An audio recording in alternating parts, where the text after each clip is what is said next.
नमस्ते सबको। और thank you for joining me today again. आज और कल हमारा इस साल का अखीरला प्रोग्राम होगा। फिर नया साल शुरू हो जाएगा, फिर नए साल में भी मिलेंगे। तो सबको मेरी तरफ से बहुत बहुत बधाई और बहुत बहुत साधुवाद।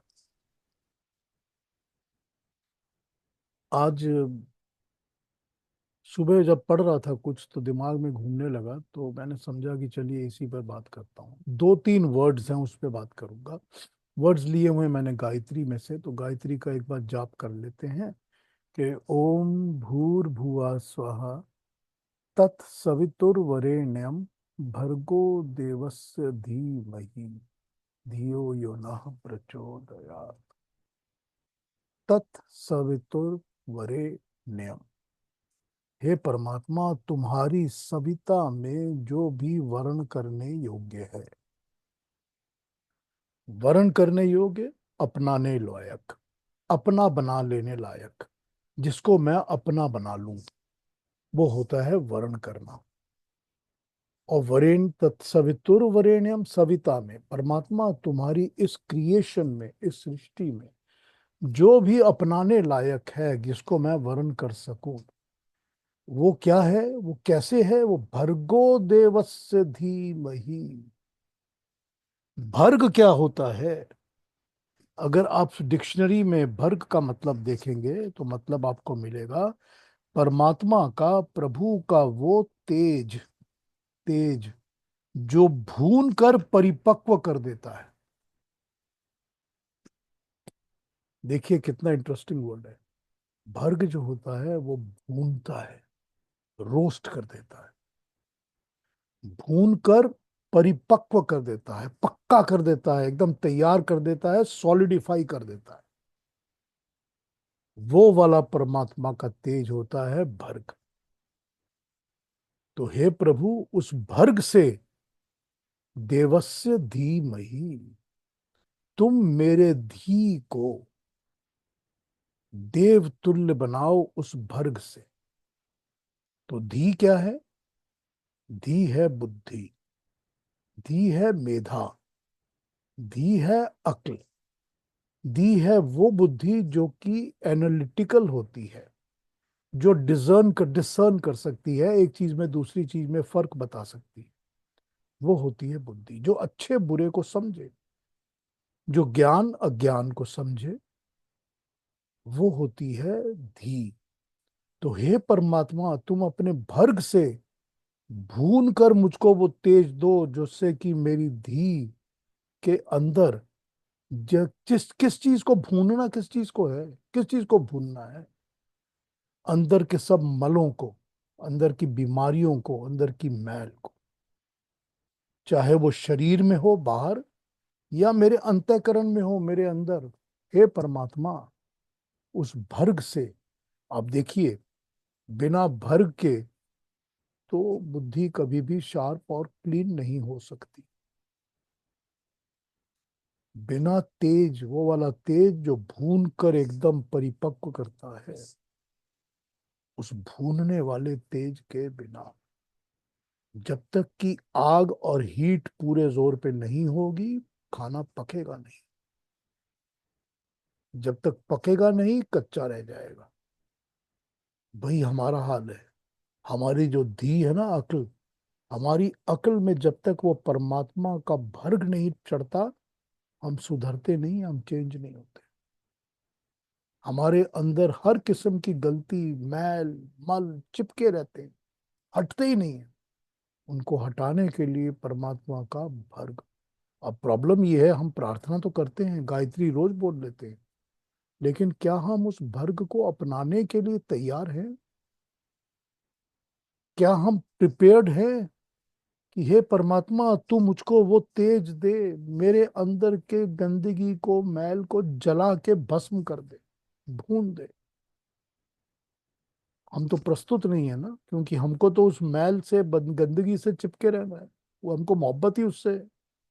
तो हम कहाँ से अपने आप को भूनने के लिए तैयार करेंगे परमात्मा परमात्मा के सामने? ये इसका मतलब है। तो जब गायत्री का जाप करें या परमात्मा से प्रार्थना करें, तो यही प्रार्थना करें कि परमात्मा जो भी वर्ण करने योग्य है, अपनाने योग्य है, अपना अपना अपना बना लेने लायक है, वो चीज को तुम अपने तेज के साथ, भर्ग के साथ मेरी धी में बैठा दो। यही होता है। समाज के अंदर आपने आपने किसी गंदगी को दूर करना है तो आपको दंड देना पड़ेगा, पनिशमेंट्स करनी पड़ेगी, लोगों को ठीक करने के लिए डंडे मारने पड़ेंगे। उसी तरह से हमको भी अपने आप को ठीक करने के लिए परमात्मा का डंडा स्वीकार करना ही पड़ेगा, वरना हम ठीक नहीं हो सकते। तो ये जो वरेण्यम और भर्ग देवस्य धी है ना, बड़े ध्यान से इसको कभी सोचिए, कभी चिंतन करिए, प्रार्थना करते हैं इन वर्ड्स में डूब जाइए, तो मजा आएगा कि परमात्मा से मैं क्या मांग रहा हूँ। यूं ही जाप करने का तो फायदा नहीं होता ना, जब तक कि उसका मन में और बुद्धि में असर नहीं हो। और सारा काम तो बुद्धि नहीं करना है ना, अकल ही है ना जो सारा उल्टे सीधे काम भी करवाती है और अच्छे भी करवाती है। यही तो सारी बातें भगवान कृष्ण बोल रहे हैं ना इसके अंदर। वो भी तो यही बता रहे हैं ना अपने आप को कैसे ठीक करना है। और वो ये 1 2 3 करके बताए जा रहे हैं आपको कि ये हटाओ, ये हटाओ, ये हटाओ, ये हटाओ, ये अपनाओ। यही तो बता रहे हैं ना 1 2 3 करके। उन्हीं पर हमने चर्चा की है 7वें और 8वें श्लोक में, जो हमने लास्ट टाइम किया था। ठीक है ना। अब हमने देखा है, लास्ट टाइम हमने 7 और 8 पे बात की थी। किताब उठा ली। 7 और 8। इसके पहले हमने देखा कि क्षेत्र और क्षेत्रज्ञ पर बात होनी शुरू हुई है। ये क्षेत्र और क्षेत्रज्ञ उन्होंने समझा दिया, पर भगवान कृष्ण ने, कि ये दो वर्ड्स जो है मैंने उनका क्या मतलब लिया है। सिंपल लैंग्वेज में क्षेत्र हो जाता है फील्ड, कोई भी एरिया, कोई भी फील्ड। और क्षेत्रज्ञ हो जाता है जिसको कि उस क्षेत्र का ज्ञान हो, नॉलेज हो। ये हो गया सिंपल वर्ड। हाँ रवि जी, क्या कहना चाहते हैं? लास्ट टाइम जो आपने एक से समझाया था, जो और अरुणा जी ने पूछा था क्वेश्चन में, काफ़ी चीज़ें क्लियर हो गई थी। आपने बताया। वैसे युक्ता भी मेरे बारे कई प्रश्नों का समाधान करती है, क्योंकि वो आपके नोट लिखती रहती है जो आप हर सेशन के। तो एक चीज़ में थोड़ा सा आप बताते हैं, ज़रा क्लियर हो जाता है।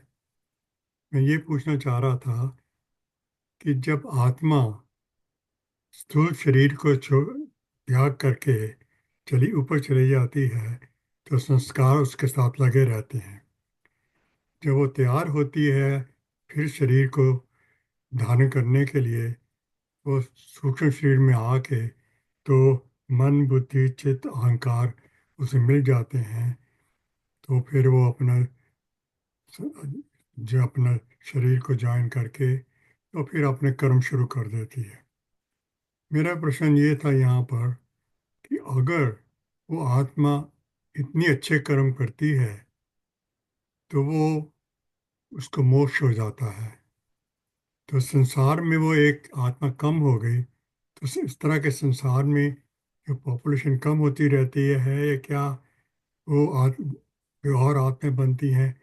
तो आपने एक दफ़ा मुझे याद है कहा था कि आत्माएं की काउंट सेम है, काउंट कम नहीं होती। तो ये कैसे होगा, थोड़ा समझाएंगे?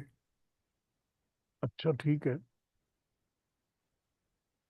कितनी आत्माएं आपको आपको इस दुनिया में ऐसी दिखती हैं जिनको मोक्ष मिल गया होगा? पिछले 100 साल में, 200 साल में, 1000 साल में कितनी दिखती हैं आपको ऐसी, या समझ में आती हैं? जो स्टैंडर्ड्स हमने समझे हैं आज तक, उस स्टैंडर्ड से कितनी समझ में आती?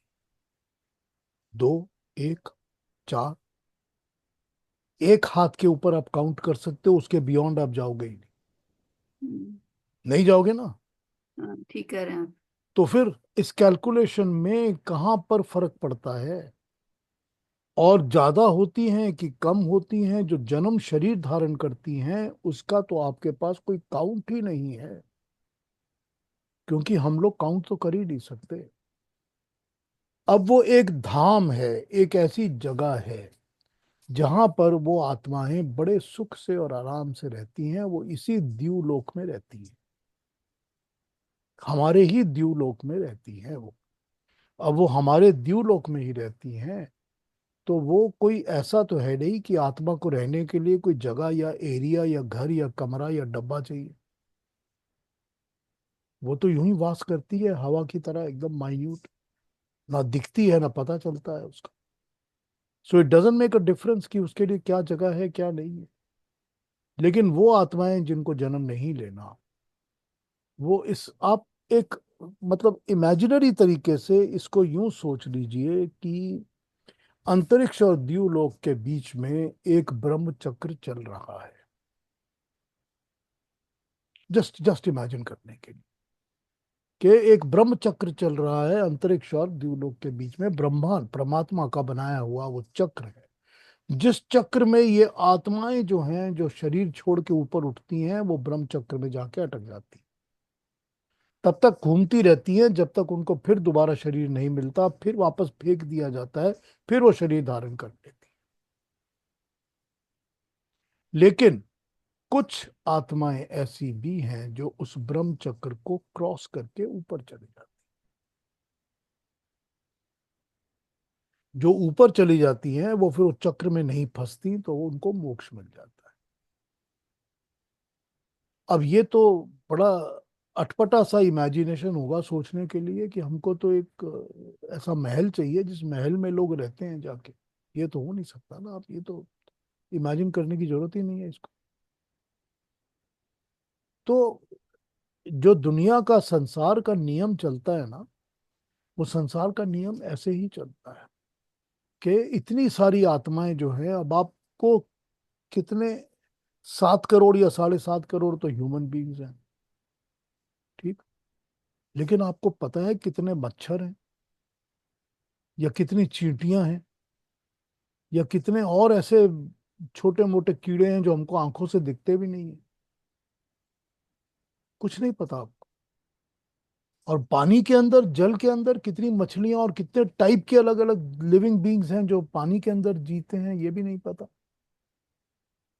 तो आत्माओं का काउंट तो आप यूं कर नहीं सकते कि इतनी आत्माएं हैं, इतनी आत्माएं नहीं हैं, इतनी बढ़ गई, इतनी घट गई। It makes absolutely no difference, no difference at all.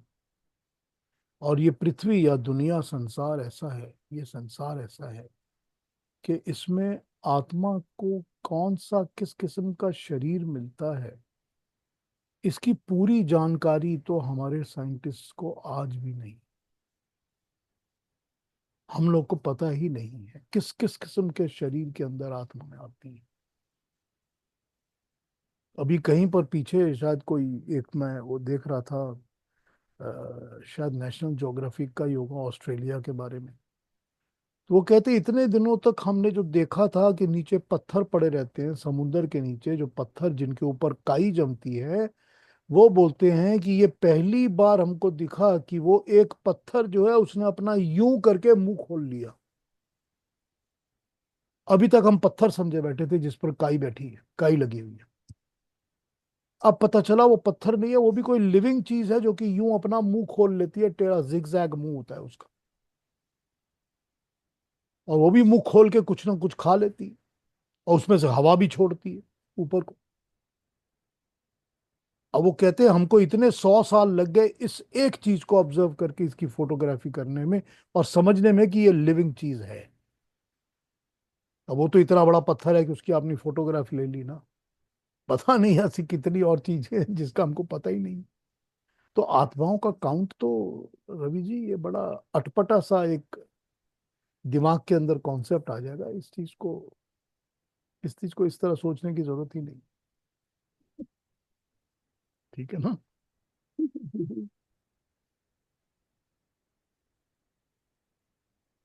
हाँ जी।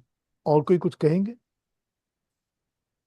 तो हमने देखा था कि भगवान कृष्ण ने एक पैरामीटर सेट करके हमको बता दिया है, जो कि सब कुछ के अंदर उन्होंने बताया। सारा का सारा जो क्रिएशन है, प्रकृति है, सारी सृष्टि है, ये क्षेत्र है, ये एक फील्ड है।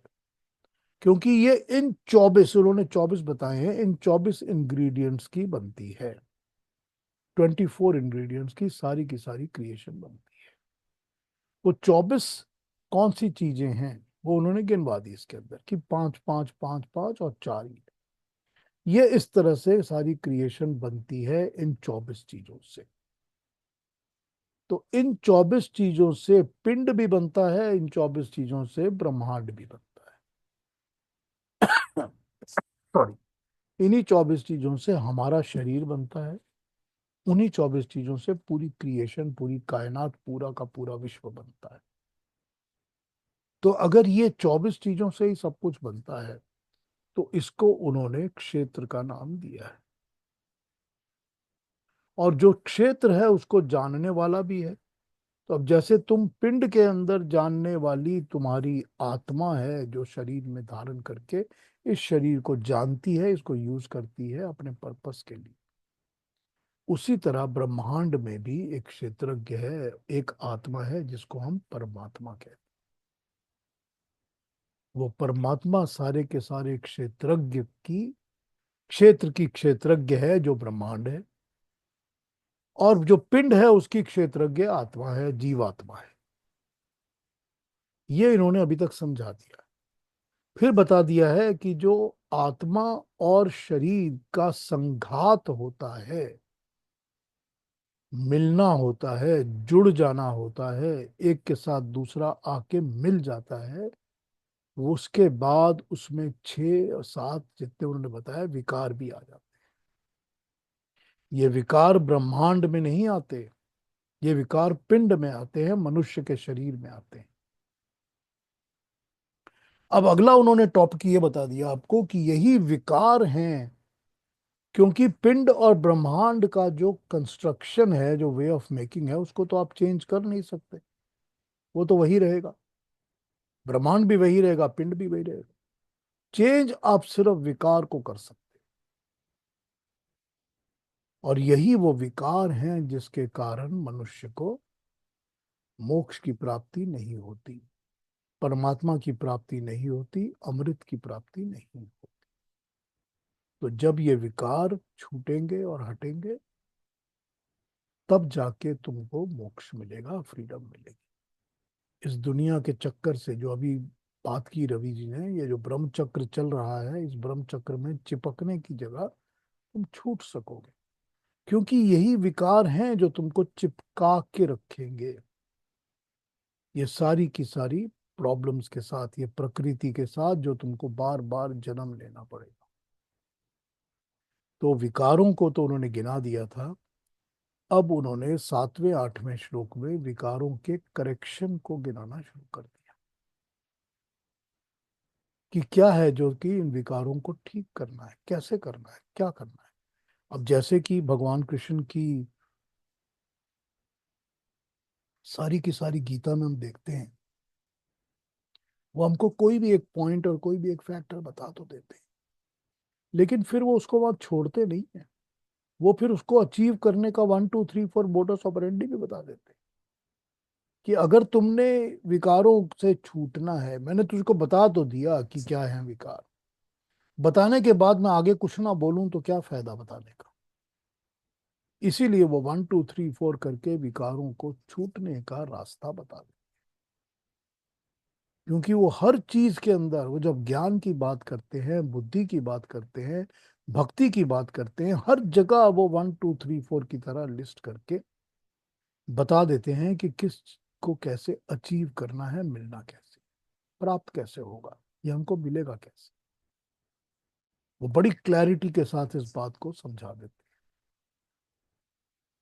तो ये समझाने के प्रोसेस पे उन्होंने 7 और 8 का श्लोक हमको बताया है। यही हमको 7 8 9 10 11 तक यही चलेगा। तो हमने पिछले हफ्ते जो 7 और 8 पढ़ा था, उसमें हमने देखा कि उन्होंने हमको 11 और 4 3 14 अलग अलग बातें तो उन्होंने बता दी ऑलरेडी।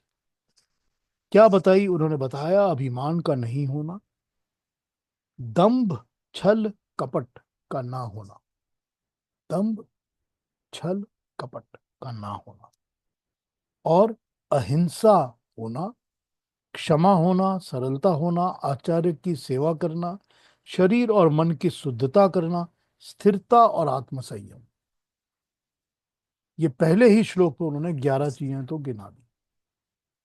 दूसरे श्लोक में उन्होंने बताया कि इंद्रियों के विषय में वैराग्य, इंद्रियों के जो भी विषय हैं, सब्जेक्ट है उनके, उनसे वैराग्य, उनमें वैराग्य, सब्जेक्ट में वैराग्य, विषयों से वैराग्य।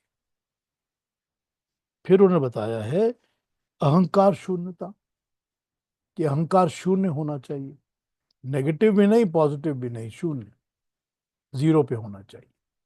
संसार में क्या देखना? संसार में देखना कि जन्म मरण, बुढ़ापा, रोग, दुख, ये दोष भरे हुए हैं इस संसार में। इसीलिए इस संसार से चिपकने की मुझे जरूरत नहीं है, क्योंकि उसमें ये सब चीजें भरी पड़ी। तो ये 14 चीजें इन्होंने पिछली बार हमको 7 और 8 में गिनाई थी। हमने इनके ऊपर कुछ बात चीजों के ऊपर काफी चर्चा भी कर ली थी, बातें भी कर ली। अब आगे भी जैसे जैसे बातें आएंगी हम कर लेंगे, उसमें कोई प्रॉब्लम नहीं है। I can repeat the explanation if you want me to. तो अब हम आगे जाएंगे तो 9, 10 और 11 में यही चल रहा है। इसी तरह लिस्ट करते जाएंगे भगवान कृष्ण कि क्या क्या क्या क्या क्या क्या करना चाहिए। ठीक है ना? तो आइए अरुणा जी, हमको 9, 10 और 11 पढ़ के सुना, एक साथ पढ़ दीजिए तीनों, 9, 10, 11 तीनों पे बात कर लेता हूँ। जी। Thank you Aruna. असक्तिरनभिष्वङ्गः पुत्रदारगृहादिषु नित्यं च समचित्तत्वम् इष्टानिष्टोपपत्तिषु मयि चानन्ययोगेन भक्तिरव्यभिचारिणी विविक्तदेशसेवित्वम् अरतिर्जनसंसदि अध्यात्मज्ञाननित्यत्वं तत्त्वज्ञानार्थदर्शनम् एतच् ज्ञानमिति प्रोक्तम् अज्ञानं यदतोऽन्यथा। Thank you very much, thank you so very much. 9 में क्या क्या वर्ड आते हैं? बोलते हैं अनभिष्णंग, ममता मोह का ना होना, पुत्रदा गृहादिषु, पुत्र पत्नी गृह, नित्य इष्टानिष्टो अपितिषु, अभीष्ट और अनभीष्ट का प्राप्त ना होना। 10 में क्या बताते हैं? अव्यभिचारिणी, विचलित ना होने वाली, विवक्त देश से वित्वम, एकांत स्थान में सेवन करना, अरति अरुचि, अध्यात्म ज्ञान नित्यवम, निरंतर आध्यात्म में लगे रहना, तत्व ज्ञानार्थ दर्शनम, तत्व ज्ञान ही जीवन का प्रयोजन है, ये समझ लेना। आइए देखते हैं। नंबर 9 ने कहा कि अनासक्ति, दैट इज डिटैचमेंट, चिपकना नहीं, जुड़ना नहीं। पुत्र स्त्री गृह, बेटा पत्नी और घर, पुत्र स्त्री गृह, इनके साथ मोह का ना होना, इनके साथ चिपकना नहीं, अटैचमेंट नहीं होनी, मोह, मोह का ना होना। अभीष्ट और अनभीष्ट, प्रिय तथा अप्रिय में सदा समचित्तता, जो मुझे चाहिए और जो मुझे नहीं चाहिए, जो मेरा प्रिय है और जो मेरा प्रिय नहीं है, इन सब में एक समभाव रखना, समचित्तता। इस चीज का असर पड़ रहा है अच्छा, इस चीज का बुरा पड़ रहा है, वो नहीं होना, उसका छूट जाना। तो जो मिल गया बहुत अच्छा, जो नहीं मिला बहुत अच्छा, जो मेरा प्यारा है, प्रिय है, और कोई प्रिय नहीं है, वो है ही नहीं कुछ। ऐसा कुछ नहीं है जो मेरे को बहुत प्रिय है या बहुत अप्रिय है। चित्त के अंदर, कॉन्शियस के अंदर जो मेमोरी बैंक है उसके अंदर से ये चीज मिट जानी चाहिए। ये चीज अपने मेमोरी बैंक से मिट जानी चाहिए कि ये मेरी फेवरेट है और ये मेरी हेटरेड है, ये मेरी डिजायर है और ये मेरी नॉन डिजायर है। ये मिट जानी चाहिए चित्त के अंदर से। और फिर समभाव, सबके लिए इक्वल भाव, हर मनुष्य, हर प्राणी, एवरी लिविंग बीइंग के लिए इक्वल समभाव। तो ये इन्होंने बता दिया यहां पर 9वें श्लोक में, अनासक्ति, डिटैचमेंट, चिपकना नहीं है। तो हर एक चीज के साथ अनासक्ति, आसक्ति नहीं होनी। जब आसक्ति, अटैचमेंट नहीं होगी तो अनासक्ति होगी। और उसके बाद इन्होंने बता दिया है कि पुत्र, स्त्री और गृह। तो यहां पर पुत्र, स्त्री और गृह बताया है, उसका मतलब नहीं है कि औरत के लिए पति नहीं है या उसके लिए बेटी नहीं है, ये नहीं कहा जा सकता। यहाँ पर मतलब एक ही है, बड़ा क्लीन मतलब है कि इनके साथ मोह नहीं रखना। 10वें बता रहे हैं कि अनन्य भाव से मुझ में एक निष्ठ भक्ति। अनन्य भाव से मुझ में, अनन्य भाव मतलब भाव ऐसा हो जो दूसरी जगह नहीं लगा हो, कॉन्सेंट्रेटेड, सिंगुलर, एक, सिंगुलर, और कहीं नहीं जाना चाहिए। उस भाव से मेरे में, परमात्मा में भक्ति। एकांत स्थान का सेवन, जन समुदाय में सम्मिलित होने से अरुचि। एकांत स्थान का सेवन, जहाँ एकांत इंसान बैठ सके, अपने आप में चिंतन मनन कर सके, और भीड़ भाड़ में रहने की जरूरत नहीं। जन समुदाय में अरुचि, इंटरेस्ट नहीं होना चाहिए, रुचि नहीं होनी चाहिए, जाने की इच्छा, डिजायर, या अच्छा लगना नहीं होना चाहिए। भीड़ भाड़, जन समुदाय, उससे अरुचि। और एकांत का सेवन, एकांत को अप्रिशिएट करना सीखो, क्योंकि जब आप एकांत में होते हैं तो अपने पास, अपने साथ रहते, लोगों के साथ नहीं रहते। और अनन्य भाव से मुझ में एक निष्ठ भक्त।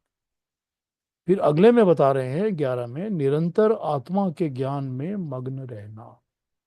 तो जब एकांत सेवन करेंगे और भीड़ भाड़ में नहीं रहेंगे तो ये पॉसिबल होगा कि इंसान अपने निरंतर एक, अपनी आत्मा के ज्ञान में मग्न रहेगा। अपनी ही आत्मा, अपनी आत्म ज्ञान में, अपने अंदर के ज्ञान में मग्न रहेगा। तत्व ज्ञान ही जीवन का अर्थ है। तत्व ज्ञान मतलब उन तत्वों का ज्ञान जो कि सत्य होते हैं। सत्य कौन से? वो 3 वस्तुएं जो कि परमात्मा, जीवात्मा और मूल प्रकृति हैं। इनके ज्ञान को पाना ही मेरे जीवन का प्रयोजन है, पर्पस है, अर्थ है, मीनिंग है। ये भान हो जाना, ये अपने अंदर समा जाना, ये दिल के अंदर, दिमाग के अंदर इसकी इस तरह बैठ जाना कि बस इसके अलावा और कुछ है नहीं, यही ज्ञान कहलाता है। इसको ही ज्ञान कहते हैं। और इसके अलावा, इससे अलग जो भी है वो सब कुछ अज्ञान कहलाता है। हो गए तीनों, यहां तक तो हो गए 11। तो इन्होंने आपको पहले श्लोक से लेके लास्ट श्लोक तक यहाँ पर कितने सारे तो उन्होंने आपको पॉइंट वाइज बता दिए हैं। अब इसको मैं नोट्स को पढ़ के सुनाता हूँ, पहले उसकी ट्रांसलेशंस पढ़ लेते हैं, बाकी क्या कह रहे हैं।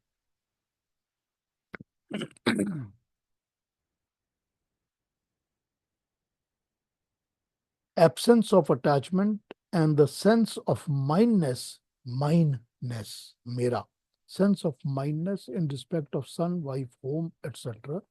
Constant equipoise of mind both in favorable and unfavorable circumstances.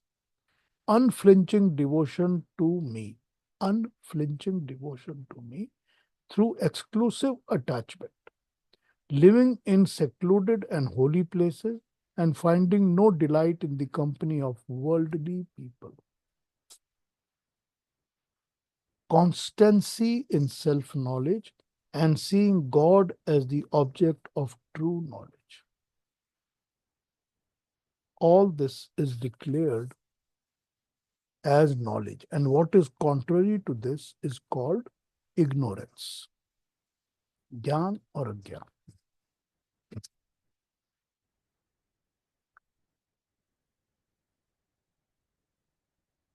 पुत्र स्त्री घर आदि में अनासक्त होकर रहना अर्थात कर्तव्य पालन तो करना, किंतु मोह में फंसकर उनके कारण न्याय से नहीं भागना। जैसे अर्जुन भाग रहा है, उसको भी तो मोह है ना। इष्ट वस्तु को पाकर पागल नहीं हो जाना और अनिष्ट के न आने पर हतोत्साह नहीं हो जाना। दोनों अवस्थाओं में नित्य समचित रहना। इष्ट जो चाहिए, जो डिजायर होती है, अनिष्ट जो नहीं चाहते, वो नहीं मिला अभीष्ट, तो नहीं मिला अनिष्ट, तो उसके लिए बहुत दुख नहीं होना।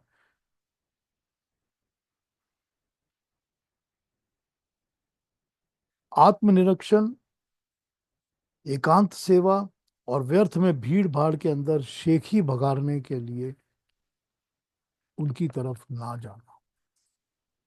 प्राकृतिक भोगों से विमुख होकर अंतर्मुख होना तथा नित्य अध्यात्म ज्ञान की खोज में रहना। जब किसी पदार्थ को देखना तो तत्व ज्ञान के लिए, ना कि ऊपरी रंग रूप में आसक्त होकर मनोविनोद मात्र के लिए। ये इतनी बातें जो कही, इनका नाम ज्ञान है। जो इसके विपरीत है वो सब अज्ञान है। एक और देखता हूँ, फिर ट्रांसलेशन पर नोट्स पढ़ता हूँ आपके लिए।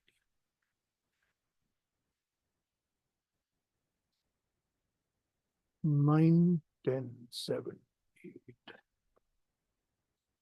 पुत्र स्त्री गृह में मोह ना रखना, ममता का अभाव, प्रिय अप्रिय में चित्त को समान रखना, मुझ में यानी परमात्मा में अनन्य भाव से अव्यभिचारिणी स्थिर भक्ति, एकांत स्थान में रहना, चिंतन तथा मनन के लिए मनुष्यों की भीड़ से बचना, ज्ञान के तत्व को जानने के लिए आध्यात्म ज्ञान में स्थिर रहना। इस प्रकार जो कहा है वो ज्ञान है और इसके विपरीत जो है वो अज्ञान है। अब इनके नोट्स पढ़ते हैं। क्षेत्रज्ञ जीवित शरीर में जीवात्मा है। वह क्षेत्र अर्थात शरीर को जान सकता है। मन बुद्धि जानने के साधन हैं। मन और बुद्धि से ही वो अपने क्षेत्र को जानता है। ये तो हुई शरीर को जानने की बात, परंतु जीवात्मा जब ज्ञानवान होता है तब वो शरीर के बिना भी प्रकृति से पृथक अपना अस्तित्व समझने लगता है। वो ज्ञानवान होना क्या है, ये इन 5 श्लोकों में बताया गया है। जब ये सब बातें उसमें आ जाती हैं तो वो ज्ञानवान हो जाता है, और जब ये नहीं होती तो वो अज्ञानी होता है। तब क्या होता है ये आगे चलकर भी बताया जाएगा। प्रकृति की असत अवस्था महत और अहंकारों की अनस्था का ही वर्णन है। सांख्य में कहा है कि प्रकृति की साम्यावस्था अवर्णीय है। वो है भी असत, अस, अस, अस, अस्वरूपवान, जैसे महत और अहंकार हैं। ये अवस्थाएं सदा नहीं रहती और सत अवस्था या अर्थात रूपवान स्वरूपवान अवस्था बन जाती है। सत स्वरूपवान अवस्था परिमंडल बनने से पंच महाभूत बनते हैं तभी कही जाती है। अब ये यहाँ पर सांख्य का एक एंगल है जिसको मैं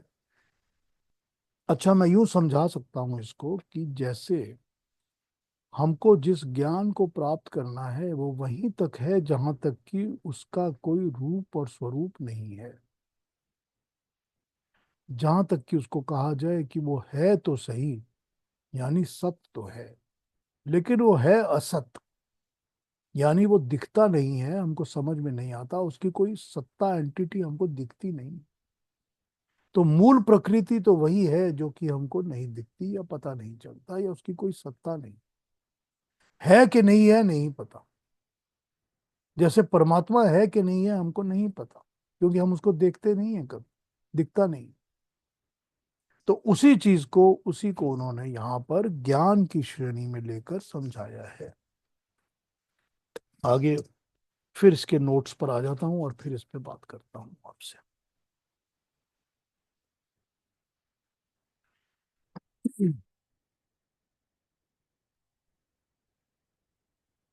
क्षेत्र अलग है, क्षेत्र के अलग है, ये दोनों एक नहीं है, अलग अलग है।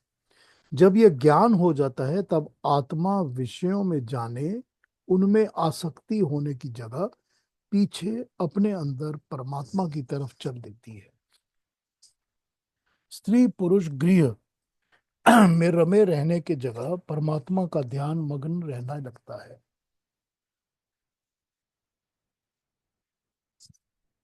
क्षेत्र और क्षेत्रज्ञ के विवेक से मनुष्य में ज्ञान की जिस अवस्था का उदय हो जाता है उसको 7 से 11 श्लोकों में वर्णन किया गया है।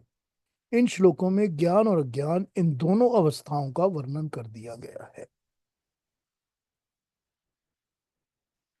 ये कह रहे हैं कि हमको क्षेत्र और क्षेत्रज्ञ का पता चल गया, ये दोनों अलग अलग हैं, ये तो हमको पता चल गया। अब ये पता चल गया कि जब आत्मा जो है वो क्षेत्र की जगह जाने की जगह अपने अंदर आत्मज्ञान पाना चाहती है या परमात्मा की तरफ चलती है, तो उसको ये सारे स्त्री पुरुष और गृह वगैरह के स्थान पर परमात्मा में मग्न होना पड़ता है, ये सारे मोह छोड़ देने पड़ते हैं। अब ज्ञान की अवस्था की क्या क्या कंडीशंस हैं, इन्होंने 13 पॉइंट्स यहाँ गिनाए हैं। ज्ञान की अवस्था है विनम्रता, विनम्र होना, मतलब विनम्र मतलब होता है रिस्पेक्टफुल, सॉफ्ट, अच्छा होना, ठीक है।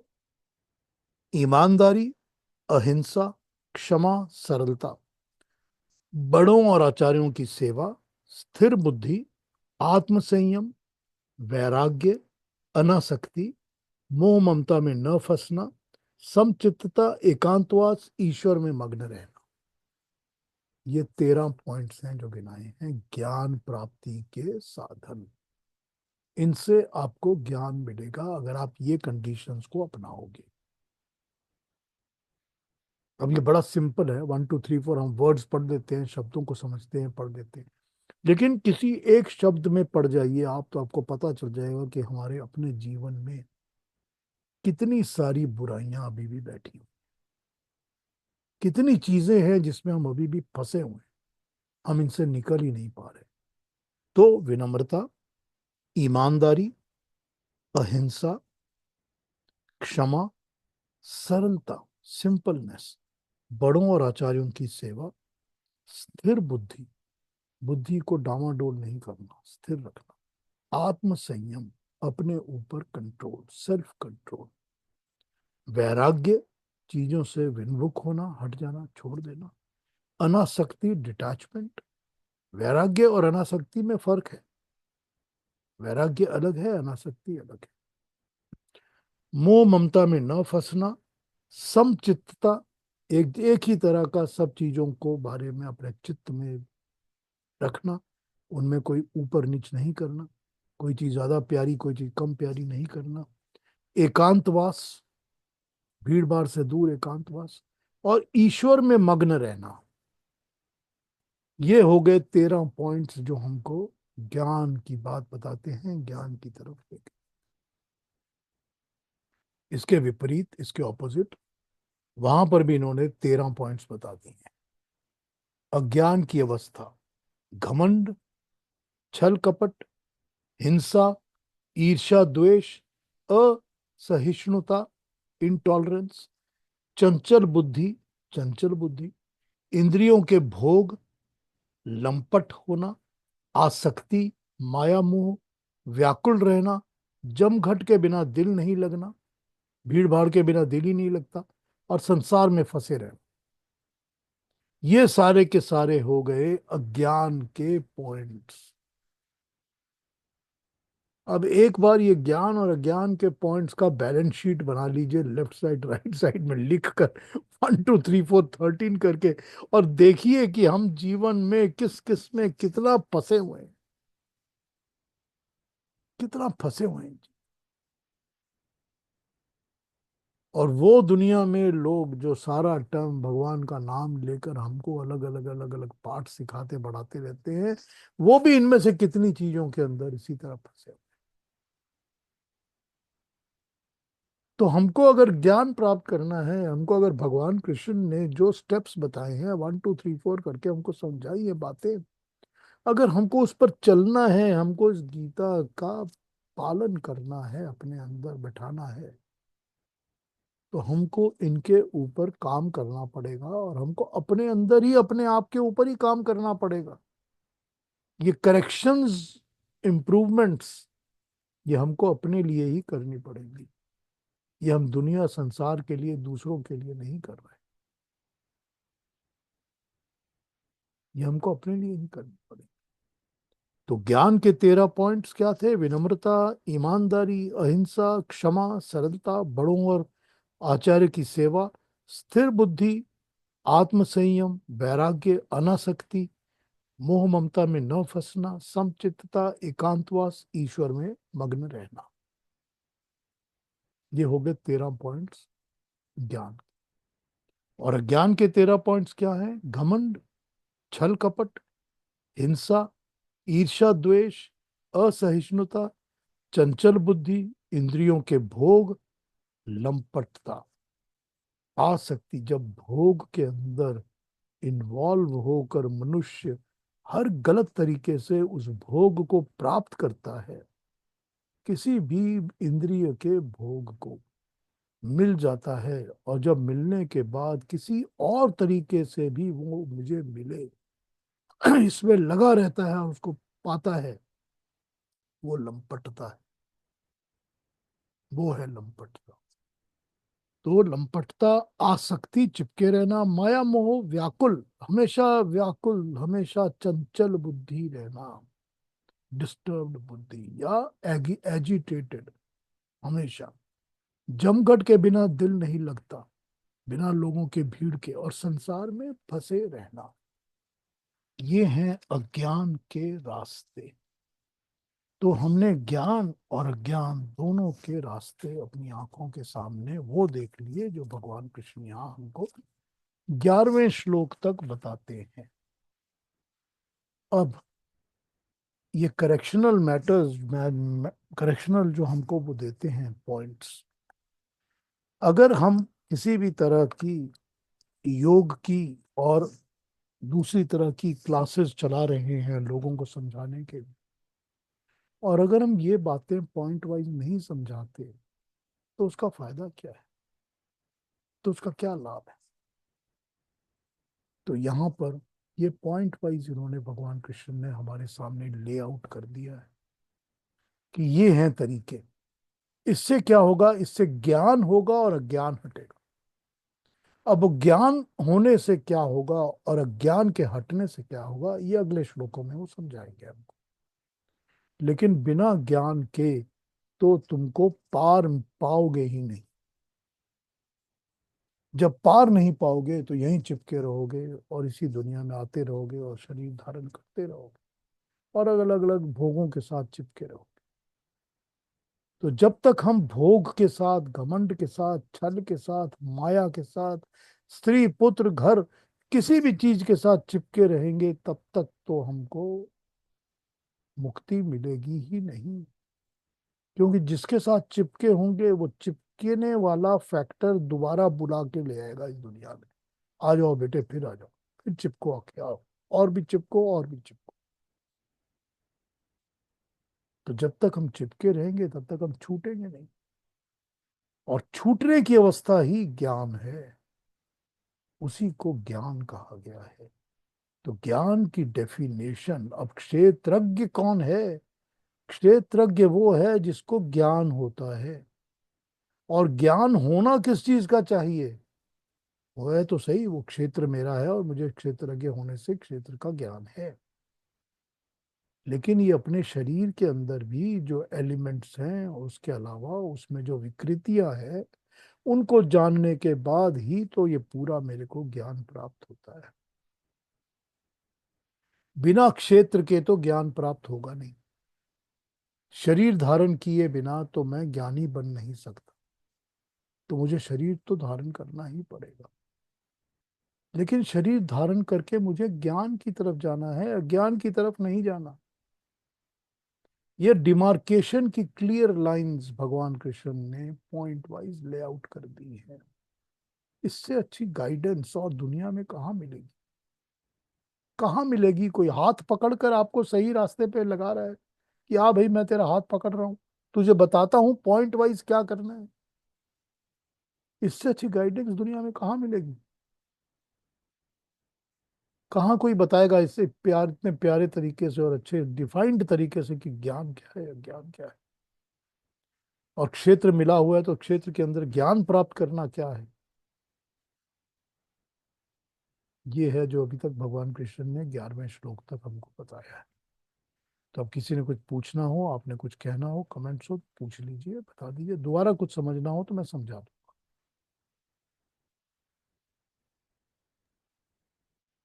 जी।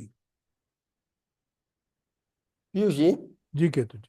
एक आई थिंक मैं एक चीज मिस कर गया। आपने कहा था बीच में तत्व ज्ञान को प्राप्त करना, तो ये तत्व ज्ञान पर आप थोड़ा सा बता सकते हैं कि क्या है ये? तत्व का मतलब होता है कि वो एलिमेंट्स जो कि हमेशा ही रहते हैं या जो इम्पोर्टेंट है, ठीक, उनका ज्ञान। तो यहां पर तत्व जो है वो वही तीन चीजें हैं रियलिटी की, जिसको कि हम परमानेंट चीजें कहते हैं, जो हमेशा रहती हैं। तो वो हो गया जीवात्मा, परमात्मा और मूल प्रकृति। ओके। तो ये जो तत्व ज्ञान यहाँ पर कहा गया वो तत्व ज्ञान हो गया, यानी कि सत्य का ज्ञान, सत्य ज्ञान, वो वाला ज्ञान जो कि हमारे लिए इफेक्टिवली सबसे आइडियल है, अच्छा है। वो ज्ञान उन चीजों का है जो परमात्मा, जीवात्मा और मूल प्रकृति का ज्ञान है। ठीक ठीक है। है ना? हाँ, ये तत्व ज्ञान में तीन चीजें थी, so I missed out on this, तो वही ठीक, वही। धन्यवाद। हाँ जी। कोई और क्वेश्चन, कोई और कमेंट? पीयूष जी, अरुणा जी। मेरे मन में एक डाउट है कि आप बता रहे हैं कि ज्ञान यानी एक अवस्था है, लेकिन हम नॉर्मली ज्ञान जो बोलते हैं वो किसी चीज को जब हम जानते हैं, जैसे अभी केतु जी ने बताया कि तत्व ज्ञान, तो मुझे उन प्रिंसिपल्स का ज्ञान है, यानी मुझे वो चीजें मालूम है, या कुछ मैं कर सकती हूँ, जैसे कि मैं रोटी बना सकती हूँ, तो मुझे रोटी कैसी बनानी है इसका ज्ञान है। लेकिन आप कह रहे हैं कि इन चीजों को अपना कर, ये जो क्वालिटीज है, इससे हम उस अवस्था में जाते हैं जिसे ज्ञान कहते हैं। तो थोड़ा कंफ्यूजन है मेरे माइंड में। अरुणा जी, ज्ञान तो हमेशा ही अवस्था है ना। एक वो अवस्था में थी, मैं एक उस अवस्था में था जब मैं रोटी नहीं बना सकता था। अब मैं उस अवस्था में हूं कि मुझे रोटी बनाने का पता चल गया है। तो यह ज्ञान तो हमेशा ही एक अवस्था है ना, एक स्टेटस है ना, एक कंडीशन है ना, एक उस वक्त जो हो गया वो है ना। पहले जो नहीं था और अब जो है, दोनों एक एक अवस्थाएं हैं। पहले मुझको ये नहीं पता था कि रॉकेट जो है वो कैसे बनता है और कैसे उड़ता है, तो वो मेरी अवस्था थी। क्या अवस्था थी? मुझे इसका नॉलेज नहीं था। अब ये अवस्था है कि मुझे इसका एक्सपर्टीज हो गई। तो ज्ञान तो हमेशा ही एक अवस्था है। तो जब भी हमको ज्ञान मिलता है, हम किसी एक पॉइंट से निकलकर दूसरे पॉइंट में आ जाते हैं। ना जानने वाली चीज से निकलकर हम जानने वाले पॉइंट में आ जाते हैं। तो जब हम एक से दूसरे पॉइंट में आ गए तो अवस्था हो गई ना, जी। चेंज चेंज हो गई ना कंडीशन में। कंडीशन जब हम्म चेंज हो गई तो वो अवस्था हो गई। तो ज्ञान तो हम्म। हमेशा ही अवस्था है। जी, ये पॉइंट मैं मिस कर गई थी, ये मेरे ध्यान में नहीं आया था कि ट्रांसफॉर्मेशन जो हम में हो जाता है वो एक अवस्था ही होती है। बिल्कुल होती है अवस्था। ना मालूम होने की अवस्था से अब मुझे ये मालूम हो गया कि अवस्था में हमारा चेंज जो हो गया। हाँ, तो एक अज्ञान की अवस्था और एक ज्ञान की अवस्था हम्म। है, तो दोनों कंडीशंस अवस्था ही है ना दोनों। जी जी। क्लैरिफाई हुआ Aruna ji? Yes yes yes. तो यहाँ पे भगवान श्री कृष्ण हमें या अर्जुन को एक ऐसी स्थिति में लाना चाहते हैं जहां से उनको परमात्मा का ज्ञान हो जाए। तो होने के लिए कुछ अवस्था में आना, कुछ ट्रांसफॉर्मेशन होना, कुछ अधिकारी बन जाना जरूरी है, जिसके लिए ये बातें बताई गई है। जब तक वो मोह माया नहीं छोड़ेगा तब तक तो वो युद्ध नहीं कर सकेगा। जी। जब तक वो चिपका रहेगा किसी भी अटैचमेंट के साथ वो युद्ध नहीं कर सकेगा। फिर उन्होंने ये भी क्लैरिफाई कर दिया कि तू अगर अपने पर्पस के लिए कि मैं सबसे महान हूं, मैं सबसे बड़ा धनुर्धर हूं, इस पर्पस के लिए युद्ध करेगा तो भी तू नहीं कर सकेगा, क्योंकि तू इसमें फेल हो जाएगा। तो वो तो हर एक वो चीज हटा रहे हैं उसके अंदर से, अर्जुन के अंदर से, जो कि उसको उस रास्ते पे चलने से रोक रहा है जहां पर वो निष्काम कर्म करेगा।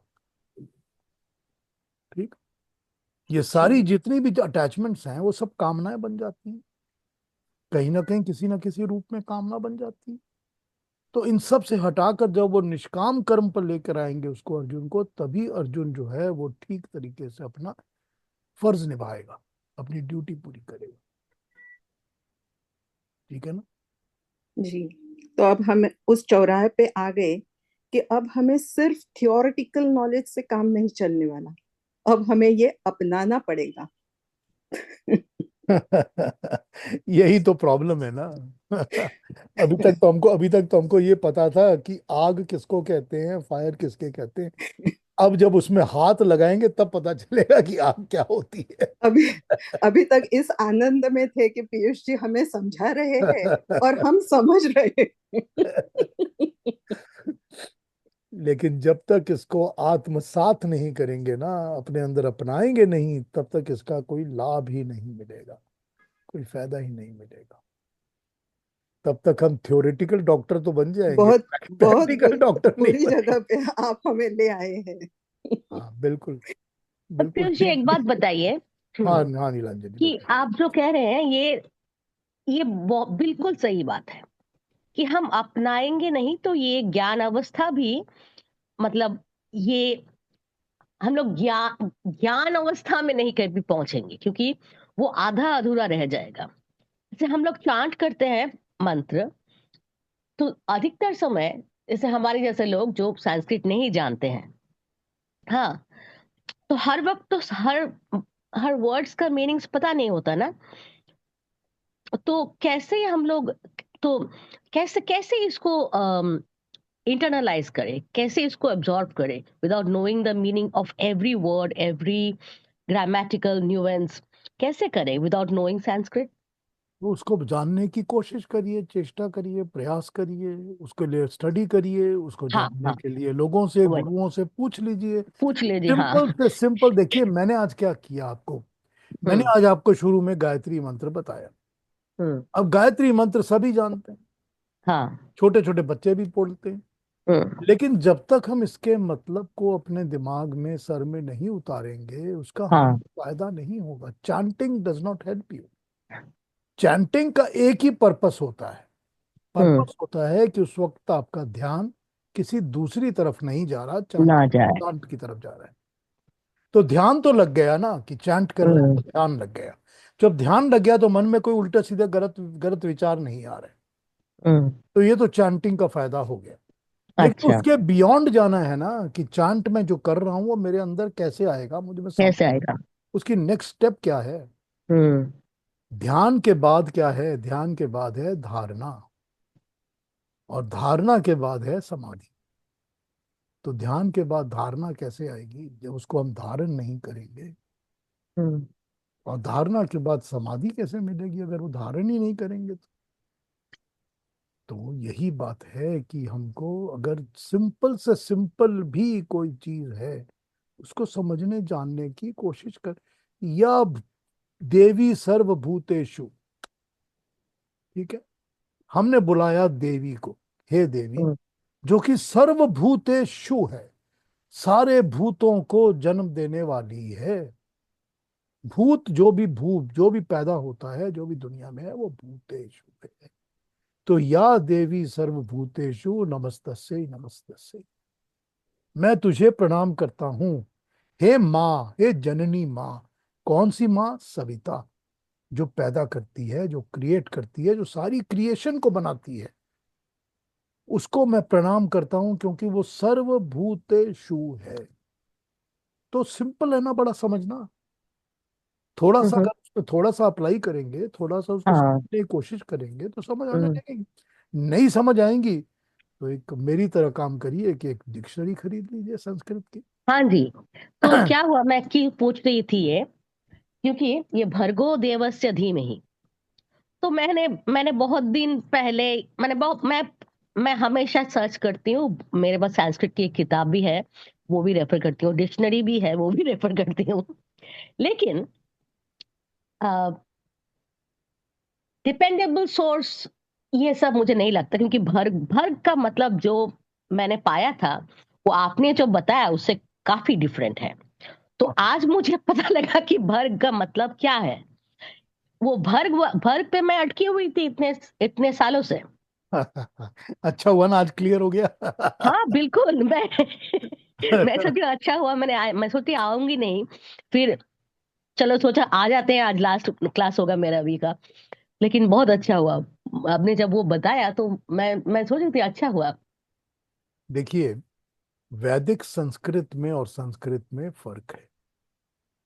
जो वैदिक संस्कृत है वो अलग है, वो डिफरेंट है देन दी कॉमन संस्कृत।